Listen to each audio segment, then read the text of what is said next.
Welcome to Business Influencers. Hope everyone is having a great week. We are so excited that Business Influencers again continues to grow. We thank you so much each and every week for joining us here. We are committed to your success, as we've always said, bringing in guest experts, sharing their words of wisdom, and helping you to move your business and your level of influence to the next level. Feel free to reach out to me for any questions at chris@christophersalem.com.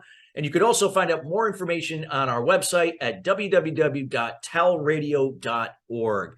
Again, we are so excited about today's show. Our show is being brought to you today by Alumni Direct. Alumni Direct is a new social media community platform dedicated to bringing alumni together from all different generational types, an opportunity to rekindle old relationships and perhaps meet new people for the first time.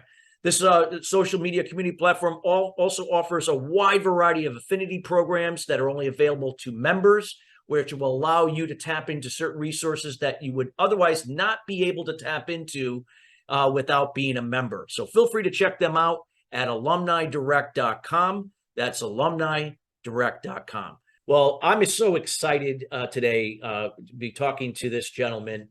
As some of you already know, I've been a professional speaker for quite some time, and I always love to bring in professionals that have been doing this a long time, and that is who we have here today. We're going to be talking to Steve Sapato, and Steve has been a professional speaker for over 40 years, and he does a wonderful job, and he is the master of the art of conversation. And we're going to be talking about Shut Up and Succeed, the art of conversation, which will be coming up in his upcoming book, which I'm so happy to hear that Steve will shed some insight from that book for us before it comes out.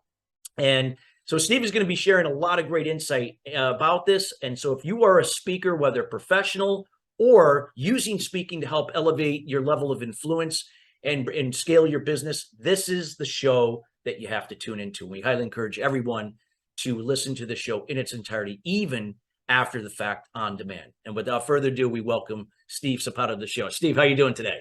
Great, Chris. Sure appreciate being here. We are such a pleasure to have you. So let's talk a little bit about, conversations. I mean, a lot of times we think that, we have conversations all the time, whether if we're having a conversation with ourselves or one-to-one, one-to-few, one-to-many. Let's talk a little bit about just conversations in general, why they're so important, and some of the things that you could help educate and create awareness with the audience today around that so they can be better at it. Yeah, happy to be here. And that's one of the things we talk about is how do you have a great conversation? What makes a great conversation? And I think that's one of the challenges that people face. I think people are always looking like they don't get comfortable going up to strangers. They struggle with having that conversation with somebody they don't really know. That's why when we go in someplace, we almost always sit with somebody we know, when what we should do is always sit with somebody we don't know. Because let's face it, you and I know that when we talk, we know what we know. But when we listen, we know what they know as well as what we know. And I think that's one of the greatest challenges. People try and do all their marketing with memes and getting on social media, when really the real crux and what's going to be the future, you're going to see more and more people posting about it on the internet, which is having conversations that create a relationship, create a connectivity, a connection to somebody else. And that brings us to that know, like, and trust that we always talk about. And that's the thing I think that most people don't really get. When we have confident conversations, when we are expert conversationalists, we can take almost any conversation and take it in the direction that we need it to go. Now, I'm not saying you're going to go out and sell somebody by like this and this, even though I run a whole workshop on 3 minutes to yes, which is 3 minutes how you can get an appointment no matter where you are and what you're doing. But an appointment is not selling somebody. An appointment is getting to know somebody a little bit so you can see if you want to sit down with them, have coffee, have a meeting. And I think when we talk about conversations, how do people enter into conversations? What's the first thing people normally ask? I'll ask you, Chris, what's the first thing you normally ask of somebody if you've never met them before and you walk up, you're like, hey, how you doing? How you doing today? Good morning. And I say, good morning. And what's the next phrase that we say? How my name is Chris. What's your name? Yeah, what's your name? And I say, I'm Steve Sapato. Nice to meet you, Chris. And then we say, what do you do? Right. And we're often running in that same old conversation. And that's what we have to learn. What are we after? What's our purpose of having a conversation? Sometimes people say, well, just to have a conversation. And I will, trust me, I will push your limits to, we never just have a conversation to just have a conversation. Sometimes it's to keep ourselves from being bored, right? I have a conversation with somebody sitting next to me because I'm already bored. I'm looking at the window at the airport trying to decide, what am I going to do for the next 40 minutes until the plane comes? So I'll talk to the person next to me. And that's what we do. That's why so many people are on their phone. It's like, here's my phone, and I got to look at it, because that way I'm not bored. That way I don't have to enter into difficult conversations. Your future, the money in your future, is all in the conversations you're going to be having over the next couple of years. Yeah, that is so true. And let's talk about that. Like, a lot of times, like I said, we don't even realize that we are shutting ourselves off to certain opportunities because we're not opening ourselves up to not just a conversation for the sake of having a conversation, but something that is constructive, that's something that's going to benefit the person you're talking to, because you could be compelling to them, you could offer value to them, but something that can also create an opportunity for you, perhaps, whether if it's something personal or in your business. One of the things that people don't really understand, I don't think my opinion, they don't understand. And let me give you an example. I run a thing called Speaker Talks, and that's like every 6 to 9 months. I have, it's like a small TEDx. I have 15 speakers on a stage. We give them 15 minutes to talk. We get them professionally recorded. But I'm always amazed how we don't fill the audience with other speakers. And I'm like, why not? First of all, on day one, there's usually 2 or 3 of us, some guys who are millionaires who've been speaking and travel the world as millionaires, giving advice and information on how to be better at what you do. And so whether it's speaking, whether it's talking, whether it's entertaining, whether it's how to do the right software, it's how to build your business. And speakers should fill that room, because as a speaker, and I've been talking for 40 years, as you said, I should go and try and learn how to be better myself. And I think I know pretty much it all. No, you don't, Steve. You don't. And so we have to go learn more. And I should have 100 speakers I usually do it down in Tampa, 100 speakers in Tampa who should show up at $5 a pop just to say, I need to learn one thing from the people who are speaking. They're brand new speakers normally. They're new to this. Hey, you know what? I can learn from a brand new speaker. I can learn how to be excited. I can learn how to get over my nervousness. I can learn how to, whatever you can learn. And yet, like everything else, most of us think, well, I know it. I don't have to go learn from people who are less than me. And that's one of the challenges when we talk about having conversations. There's always something we can learn. And Chris is the perfect example. I've got this thing coming up called Confident Conversation. It's going to be a weekly meeting, an hour a week, where we're going to get together and teach other people how to be great conversationalists. Well, Chris and I had known each other. We met sometime probably 5 or 10 years ago. Yeah. I don't even know, but he's been on my radar. And then we ran across each other at a networking thing. So we reached out, and I'd forgotten what Chris did. I think Chris forgot what I did. And then we had a conversation. And then suddenly, even though we're competitors, we do this basically the same job. We're competitors. You know what we found? We could have a collaboration. Yeah. And so I invited Chris to join in, see what we can work out. You never know, in every conversation, competitor, collaborator, whatever you're doing, you might just create something that's going to make you more money, wealthy, hey, have better relationships, have more fun. I love what you just said, because a lot of times, when it comes to communication, Steve, we just assume and speculate because we didn't even ask.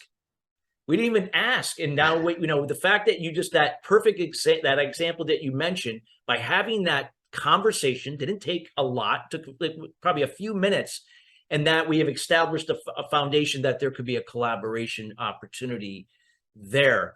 Otherwise, we could have just assumed, well, he does this, he does that. No, probably not. We're probably gonna, yeah. We put a wall up. You made a great point. Can you expand on that a little more, and what the difference can be in somebody's business career, if you're a business in itself or just an individual? Again, the things that can make a huge difference in where you are and where that's exactly one of the things. Every conversation could lead you someplace that you never expected. I mean, that's just phenomenally intrinsic in what we do. If you have a curiosity about the other person, most of us talk, and what is it they say? We listen so we can interrupt and say what we have to say. And most of us talk with the intent of telling you about us.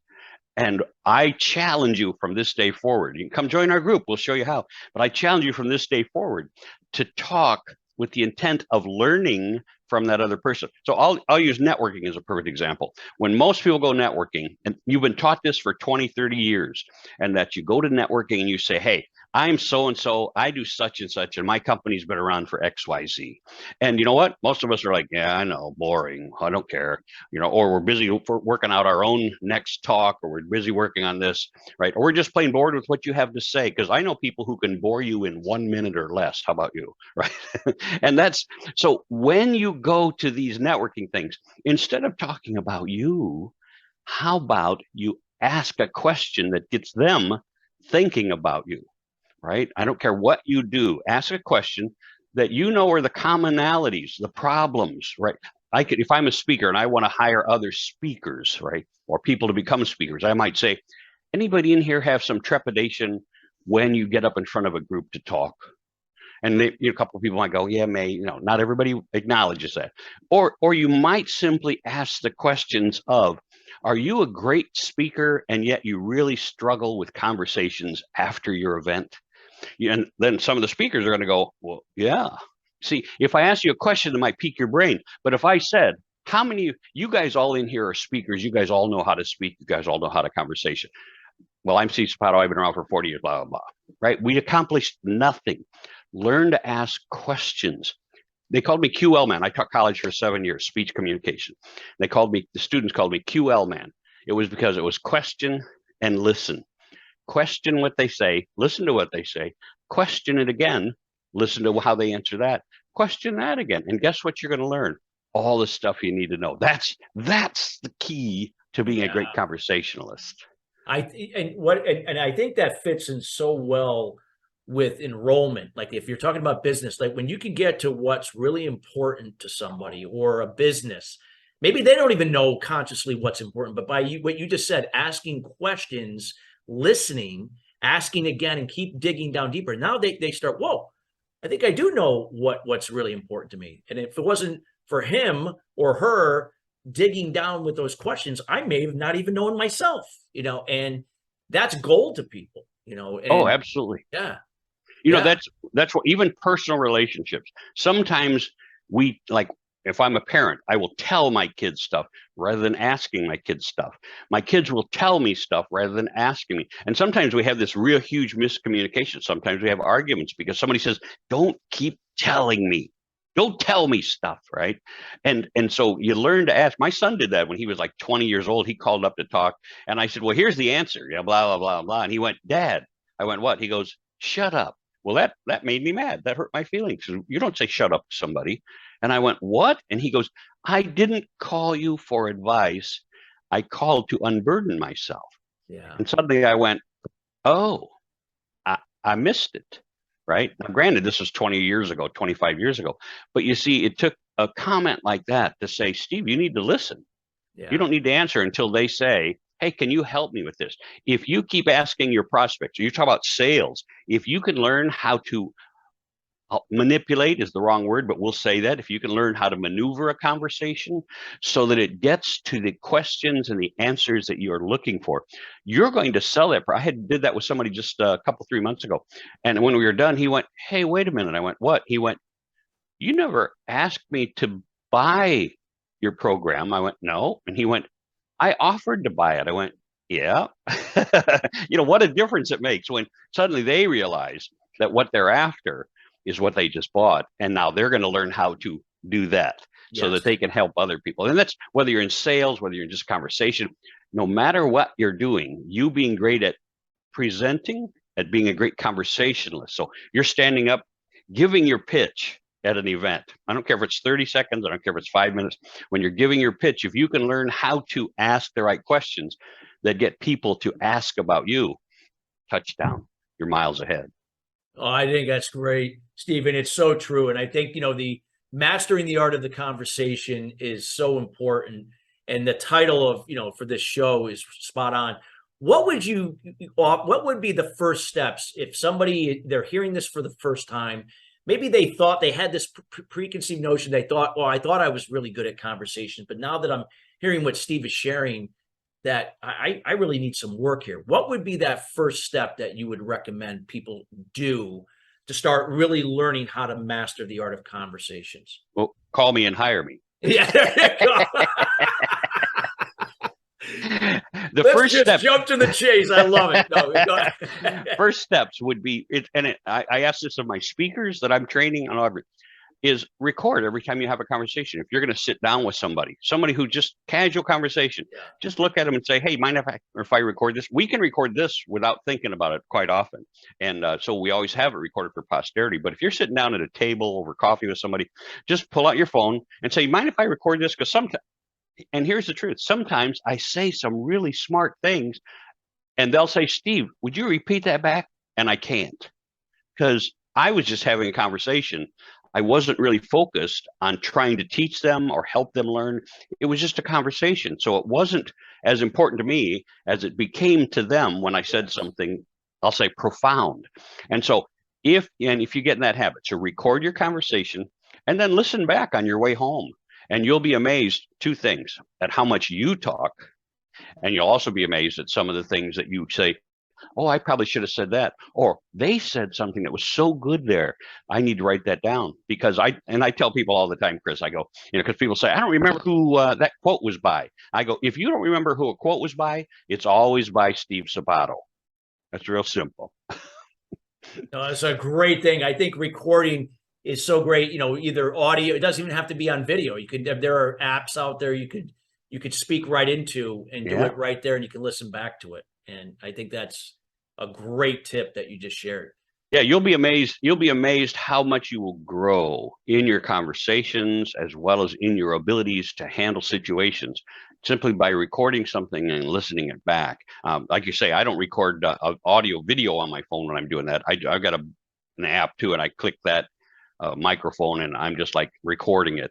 And again, when you're riding back in your car, it's so nice, instead of turning on something else, to listen to your 20-minute conversation as opposed to music that's not going to benefit you. Maybe you've got a podcast that you like to listen to, and this could take part of that. So and all those things can grow. I think that's a valuable tip. It's kind of like, my wife and I, and this is completely different, when she says you snore too loud. I'm like, I don't snore. And then she tapes me or the audio, and I'm going, oh my God, I guess I do.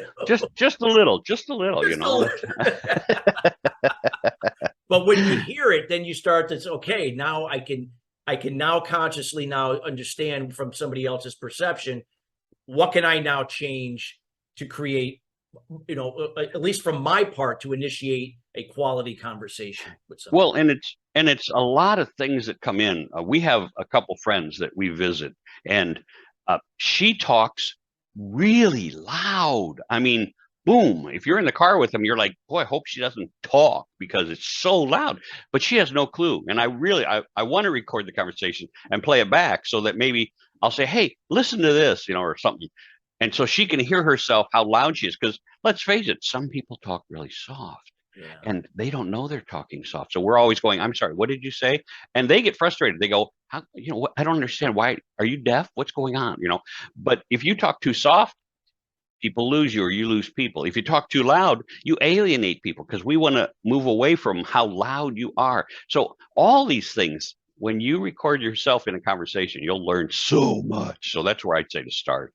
I think that's great. Great tip. So anybody listening, those be listening, very valuable tip. There are many resources out there. As Steve mentioned, you can get you download an app from the Apple Store or from your Google phone, Android, and that's a great tool. I've done that myself, and I've done that when I've recorded any talks that I've done. So great. So, Steve, you have a book coming up, talking about this. And what would be some of the things that you could share that, from the book, that are really going to really help people step up their conversations? The thing that will change your conversations is learning to ask about the other people. Mm. And it's tough because we've only got like 5 questions in our whole event. It's like, well, what do you do? How long you been doing it? You like your job? I mean, we just, boom, this is what we have. So we have to learn how to invite them to share a lot more than that, right? What do you do for fun? Hey, how many places have you lived? So, I mean, there's all kinds of things. How long have you been at that job? Do you like that job? How long have you been at that same job? Or have you changed jobs within, like I grew up with John Deere people. So they always say, I work at John Deere. And you go, okay. And then you moved on to something else. But you didn't say, well, what division are you in? Or how long you been at that job? And did it take you a lot to get promoted there? I mean, so that's all about work. You can do the same thing with family. Hey, I got in trouble one time because I said, are you married? And somebody thought I was hitting on them. So I've learned now to say, do you have relationships? And they'll say, yeah, I got family, or do you have family? And they'll tell me about their family, their kids, their partners, that kind of stuff. So a lot of things are on how we word things. And it's really important to understand that always being curious about them, always being curious about them. People say, especially in networking things, just like we started, Chris, it's, hey, Chris, how are you? I'm Steve Sapato. And you say, I'm a Chris. I go, so Chris, tell me what you do. Well, I'm one of those people who says, I never want to tell people what I do. Now, there's exceptions to that, but especially in networking, because nobody cares what I do. They care what I do that can help them. So my job is to find out what they need help with. So if I'm talking, right, they don't have the opportunity to tell me what they need. So my job is to turn the conversation around. So the first thing when people say, so Steve, what do you do? I go, hey, thanks a lot for asking, Chris. Can I ask you a question first? And of course, you'd say yes. And I go, I'm sorry, tell me what you do again. And see, now we're off and running because everybody likes to talk about themselves. Always, always, always be curious about the other person. Be curious about their life, their family, their hobbies, where they want their future to go. Ask them. Here's a great question. Matter of fact, they just had a $1.4 billion lottery. Or did you see that? Yes. $1.4 billion. So you say, boy, by the way, I don't mean to change the topic, but you see that lottery? And everybody goes, yeah. You go, what would you do if you won $1.4 billion? And listen to the people just open up to you on what they really want, what they would do, how they would do it. If I'm a financial guy and I listen to these people just, I would buy my mother a house, I'd buy my father a house, I'd buy my grandmother a house, I'd buy a yacht, 400, then they need some financial help too, financial training. So all those things can teach you by what you ask somebody else. I love that. And, and again, it's, when you do that, when you're asking a question, it's not a simple yes or no. You're getting them to expand. And when they expand, they keep going. And then and now you start to uncover. So now when they do ask you, well, Steve, can you share with me why or what you do? Well, it's funny that you said this, this, and this, and these are the things that I do to help people do this. So now it means something now, because they've stated what their challenge is, what was really important to them. And again, you've just empowered them to kind of connect the dots to say, maybe Steve could help me become a better conversationalist. Maybe Steve can help me to communicate better and create more sales in my organization, grow my business. You're not telling them that, hey, I can do these things for you. That's the conversation going on in their head. That's right. Well, let me ask you a question. Let's say I'm a financial advisor and I'm asking these, questions, and we get to that, and they go, well, I've told you this, this, this, and this. Now, if they knew I was a financial advisor and I ask them those financial questions, they would back up. Yes. They'd go, oh, this guy's going to try and sell me something. So see, I almost never tell people, especially if I'm looking to get an appointment to sit down with them later. I never tell them. When I do my 3 minute CS, the people are always like, but Steve, you didn't tell them what you did. I go, nope, but I got an appointment, right? And they go, well, yeah, but you have to tell them what you did. I went, why? What they're looking for is the answers to their problem. Yes. They're not looking to find out what I do, or they would have asked me, right? But in that 3 minutes, I get them to say, oh, I would love to sit down with you, this week. I said, great, let's make an appointment. We pull out our phones to make an appointment. We're all set and ready to go. And people are like, but you didn't tell them. And see, people are so ingrained with, I have to tell you what I do and why I do it. No, you don't. People don't really care. How's that phrase goes? People don't care how much you know until they know how much you care. Isn't that it? That's a Zig Ziglar quote. Oh, I thought it was Steve Sapato. Maybe it's Steve said. Well, maybe you put it in your own words there, but yeah. But along the lines, that's what Zig Ziglar did say, and no, it's so true. And and I think that the difference between raising your game and creating quality conversation, Steve, and why people have to get to know you, it can be a difference of where you are and where you desire to be in your business. Whether if you are a speaker or aspiring speaker, professional speaker, or you're just using this in a way to grow your sales and business. You don't even have to be a speaker, but just knowing how to communicate and create better conversations. And I'm going to ask for everybody listening. I don't know what your profession is, but let me ask you the question. The last 5 referrals you got, did they come because you were out there pitching referrals, or did they come because somebody who knew you well, you had a relationship with in some form, understood what you do, and then when somebody else had a conversation someplace else, they went, oh, I have a guy, isn't that, or I have a woman, right? I have somebody you need to talk to. Isn't that how referrals come? Because you've gotten their trust, you've gotten inside their guards, and you're friends with them. Friends, you have a relationship. And that's when they say, I know somebody you should talk to. My financial advisor, I have 2 financial advisors, and my wife and I did some changes here a couple of years ago. And you know what? I just reached out and I said, hey, do you do this? And he went, well, yeah. I go, good, let's talk. Right. And it was because he'd been waiting 3 years. He had no idea I was going to. And that's what's important is like Chris says, it doesn't matter what you do. It's if you have that relationship because you've struggled and gotten past those conversations, people will make a referral to you. More opportunities, better opportunities. Steve, this has been a wealth of knowledge that you've shared in the during the course of the show here. We're at the end of the show, and I want to make sure that the listeners and those listening later on demand have an opportunity to get to know you. Either about your upcoming book, the things you're already doing with some of the master classes and workshops, and things that you do to help people in this area. What is the best way they can get in contact with you, and what you would like to offer the audience? The best thing you can do is just reach out. Go to my website, stevesapatoseminars.com. You can see my name at the bottom. It's SAPATO, stevesapatoseminars.com. Or you can write to me, steve@stevesapato.com. The thing that, and if you would like, I'm a real nutball and people knowing the basics for financial literacy. I'm not a guru in finance, but if you want to learn how to make your money grow, if you don't know the rule of 72, write to me and say, Steve, I would like your white paper on the rule of 72. And it's just a little 1-page showing you the rule of 72 when it comes to money and how you can make a lot more money. So that's one of the free things I could give away. Of course, if you're interested in our course that we're going to be working with you on to make you a great conversationalist, just reach out and ask for the course. Awesome. Steve, thank you so much. And we highly encourage everybody listening and those listening later, we encourage you to share this show, get to know Steve, reach out to him, take advantage of that rule of 72 content that he has available, could help move you along. Also reach out to Steve on his website or his email. And again, we highly encourage you to do that. Steve, thank you so much for taking the time to be here. And listeners, we want to thank you each and every week joining us here at Business Influencers with TALRadio, part of the Touch of Life Foundation. We are committed again to bringing subject matter experts like Steve to come in and share their words of wisdom. And we hope that, again, you take this information because it's only as good as you apply it to move forward. So until then, everybody, if you have any questions, reach out to us at chris@christophersalem.com. Otherwise, have a great week, and we'll see you next week.